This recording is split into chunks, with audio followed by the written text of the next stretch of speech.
Natupok ng apoy ang apat na six-wheeler truck sa isang insidente ng sunog na naganap bandang alas 2 ng madaling araw ng January 6, 2026 sa Barangay Rosario, Pasig City. Ayon sa mga saksi, natutulog na ang karamihan sa lugar nang bigla na lamang silang magising matapos makarinig ng isang malakas na pagsabog. Ilang sandali pa, mabilis na kumalat ang apoy sa mga nakaparadang truck na naging dahilan upang tuluyang lamunin ng apoy ang apat na sasakyan. Base sa paunang pahayag ng mga bantay sa lugar, posibleng may kinalaman ang depektibong electrical wiring sa pagsiklab ng sunog. Gayunpaman, nilinaw ng mga otoridad na ito ay hinala pa lamang at hindi pa itinuturing na opisyal na sanhi.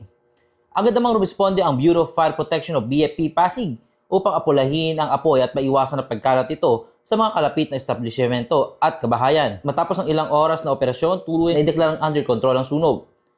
Sa kabutihang palad, wala namang naiulat na nasawi o nasaktan sa insidente. Gayunpaman, malaki ang tinatayang pinsala sa mga truck na pawang natupok at hindi na mapapakinabangan.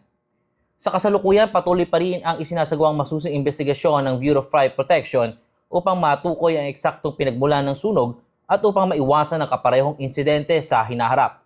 Samantala, pinaalalahanan ng BFP ang publiko at mga may-ari ng sasakyan na regular na ipasuri ang kanilang mga electrical wirings bilang bahagi ng fire prevention measures. Ako si Monching para sa latest ng iNews Pasig, balitang totoo, serbisyong tunay.